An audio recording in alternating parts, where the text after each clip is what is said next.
नमस्कार दोस्तों, स्वागत है आपका आज के एक नए वीडियो में।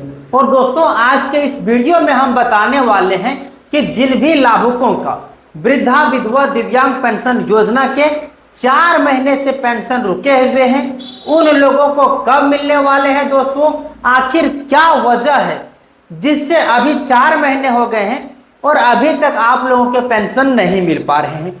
तो आज का ये वीडियो आपके लिए बेहद खास होने वाले हैं। अगर आप या फिर आपके परिवार में से कोई भी वृद्धा विधवा दिव्यांग पेंशन योजना के लाभ ले रहे हैं तो उन लोगों को ये वीडियो जरूर शेयर कर दीजिएगा, क्योंकि वे लोग भी पिछले 4 महीने से परेशान हैं कि उन लोगों को पेंशन क्यों नहीं आ रहे हैं। तो ये कारण यहाँ पर देख लेंगे। दोस्तों, यहाँ पर जो हम बात कर रहे हैं वो इंदिरा गांधी नेशनल पेंशन योजना के बारे में, जिन लोगों को पिछले 4 महीने से पेंशन के पैसे नहीं मिले हुए। दोस्तों, यहाँ पर हम बता दें कि इन लोगों को एक बार पेंशन के पैसे दिए गए थे, मतलब दिसंबर महीने में जो बकाए थे वो यहाँ पर दे दिए गए थे। लेकिन अब जनवरी, फरवरी, मार्च, अप्रैल 4 महीने के पैसे नहीं मिले हैं। उसी के बारे में हम आज आप लोगों को बताने वाले हैं। दोस्तों, पेंशन के इंतजार में टकटकी लगाए बैठे हुए हैं लाभुक कि कब उन लोगों को पेंशन के पैसे मिलेंगे। और यहाँ पर हम एक चीज़ ये भी बताएंगे कि वृद्धा विधवा दिव्यांग लोगों के साथ ये भी हो रहे हैं कि उन लोगों के दवाई के लिए, इलाज के लिए पैसे ना होने के अभाव से क्या बीत रही, वो भी हम अभी आप लोगों को आगे चल करके दिखाने वाले हैं। और यहाँ पर दोस्तों 5,000 से लेकर के 25,000 रुपये तक पेंशन मिलने वाले हैं। अब यहाँ पर 5,000 से 25,000 पेंशन किसे मिलेंगे वो भी मैं आप लोगों को बताने वाला हूँ। और दोस्तों, इस कारण, आखिर क्या कारण से पैसे नहीं आ रहे हैं वो भी मैं आप लोगों को अभी दिखाने वाला हूँ। दोस्तों, वीडियो में आगे बढ़ने से पहले आपसे एक छोटा सा रिक्वेस्ट होगा कि यदि आप इस चैनल पर पहली बार आए हैं और अभी तक आपने इस चैनल को सब्सक्राइब नहीं किया है तो चैनल को सब्सक्राइब करके रख लीजिएगा, क्योंकि पेंशन योजना की सटीक जानकारी आपको इसी यूट्यूब चैनल के माध्यम से पहुंचाए जाते हैं। तो दोस्तों, इंदिरा गांधी राष्ट्रीय वृद्धा पेंशन योजना के तहत बुजुर्गों को हर माह 1,000 रुपये मिलते हैं। वर्तमान में जो अभी आप लोगों को पेंशन मिल रहे हैं वो 1,000 रुपये की पेंशन मिल रहे हैं। इसमें दिव्यांग पेंशन और विधवा पेंशन भी शामिल है। 1,000 रुपये की पेंशन में से 200 रुपये केंद्र सरकार देती है और 800 रुपये राज्य सरकार देती है, तब जाकर के आप लोगों को 1,000 रुपये की पेंशन राशि मिल पाती है। यहाँ पर एक चीज क्लियर कर देता हूँ कि ये केंद्र सरकार और राज्य सरकार द्वारा प्रायोजित योजना है, जिसमें यहाँ पर देख सकते हैं अगर आपको वर्तमान में 1,000 रुपये मिल रहे हैं तो 200 रुपया केंद्र सरकार देती है और 800 रुपये राज्य सरकार अपने यहाँ से देती है, जो कि यहाँ पर आप देख पा रहे हैं। दोस्तों, पेंशन के इंतजार में लाभुक इस प्रकार से बैठे हुए हैं। दोस्तों, इंदिरा गांधी राष्ट्रीय पेंशन योजना के केंद्र का अंश नहीं मिलने से पिछले 4 महीने से बुजुर्गों को पेंशन नहीं मिल रही है। दोस्तों, यहाँ पर केंद्र सरकार को हर 3 महीने में उपयोगिता प्रमाण पत्र भेजना होता है। दोस्तों, इससे पहले 2 महीना पहले भेजा गया था, जिसमें आप लोगों को दिसंबर महीने तक के पेंशन मिले हुए थे। फिर से उपयोगिता प्रमाण पत्र राज्य सरकार केंद्र सरकार को भेजेंगी। उसके बाद आप लोगों का केंद्र सरकार द्वारा उपयोगिता प्रमाण पत्र के आधार पर आप लोगों की पेंशन जारी किए जाएंगे। उसके बाद फिर आप लोगों को पेंशन मिलेंगे। धनबाद में 83,000 बुजुर्ग पेंशन के इंतजार में टकटकी लगाए हुए हैं। पेंशन पर निर्भर इन बुजुर्गों को केंद्र से राशि मिलने का इंतजार है। पेंशन नहीं मिलने से किसी की दवाई बंद हो गई है तो कोई अपना इलाज नहीं करवा पा रहे हैं। दोस्तों, यहाँ पर जो पेंशन योजना में सबसे बड़ी दिक्कत है वो वृद्धा लोग के साथ हो रही है। सबसे पहले धनबाद में 83,000 लाभुक को पेंशन योजना के पैसे नहीं मिले हैं। उसके साथ साथ में बुजुर्ग जो लोग हैं या फिर विधवा हैं या दिव्यांग हैं, इन लोगों को मेन जो सहारा होता है वो होता है पेंशन योजना की इन्हें कब पेंशन मिलेगा। उसके बाद ये अपने दवाई के खर्चे हैं या फिर अपने इलाज की जो व्यवस्था है वो करा पाएंगे।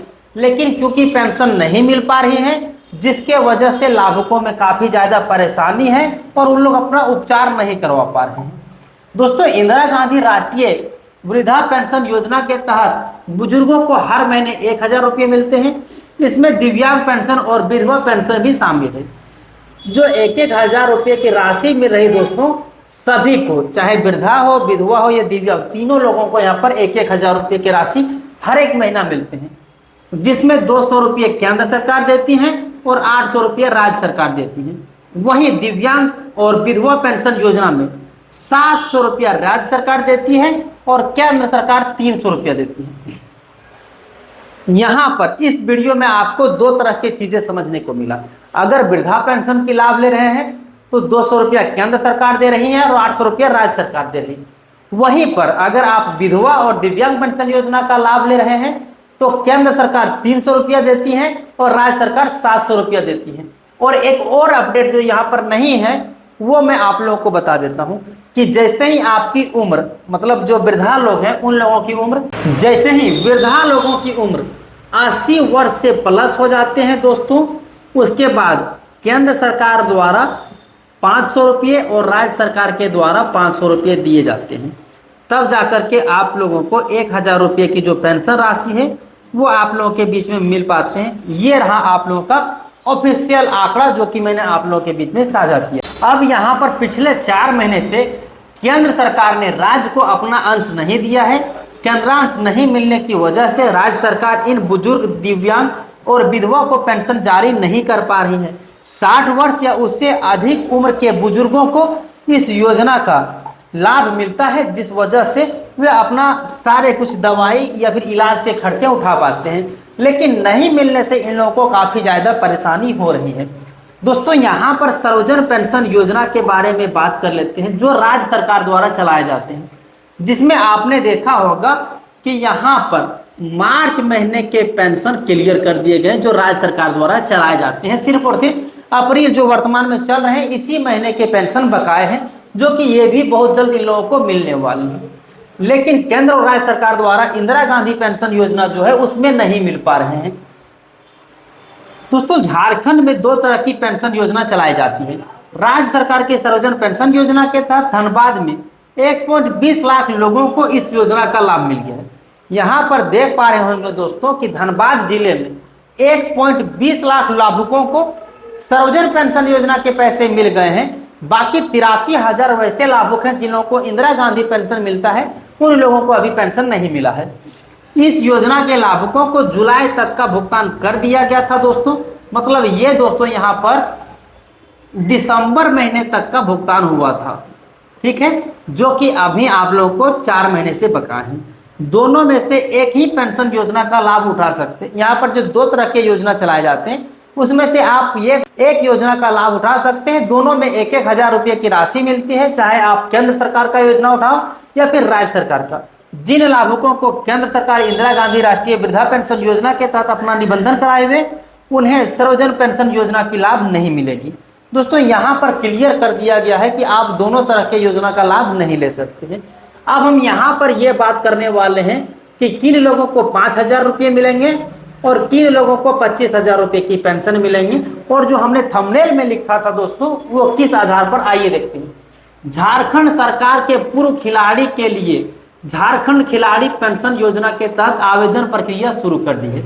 दोस्तों यहाँ पर झारखंड के जो खिलाड़ी हैं उन लोगों के लिए पेंशन अप्लाई की प्रोसेस शुरू कर दी है।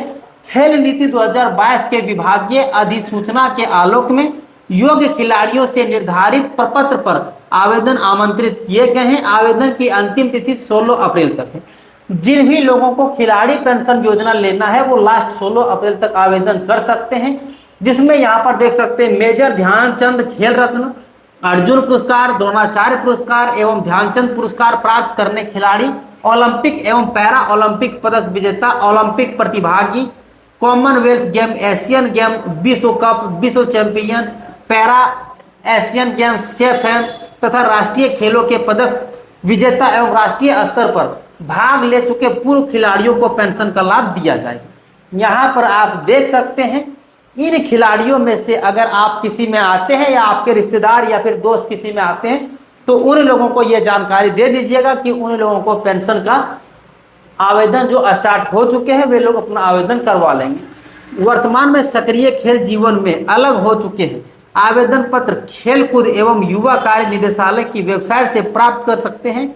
भरे हुए आवेदन संबंधित जिला खेल पदाधिकारी में जमा कर सकते हैं दोस्तों। उसके बाद कार्यालय में जमा करने होंगे। निदेशालय ने स्पष्ट किया है कि आगे की सभी सूचनाएं व संशोधन वेबसाइट पर उपलब्ध करा दिया जाए। इसके जो ऑफिशियल वेबसाइट है दोस्तों, वहां पर आप लोगों की जो भी चीजें होंगी वो यहाँ पर सारे कुछ पहुंचा दिए जाएंगे। लेकिन अभी क्या है, उन लोगों का आवेदन स्टार्ट हो गए हैं। तो दोनों बातें आपने समझ लिया। बाकी और जिलों में पेंशन कब मिलेंगे उसके बारे में हम फिर से नए वीडियो में लेकर के आएंगे। तब तक आप लोग चैनल को सब्सक्राइब कर लीजिएगा और अधिक लोगों के साथ शेयर कर दीजिएगा। तो फिर मिलते हैं किसी अन्य वीडियो में। तब तक के लिए जय हिंद, अपना ख्याल रखें।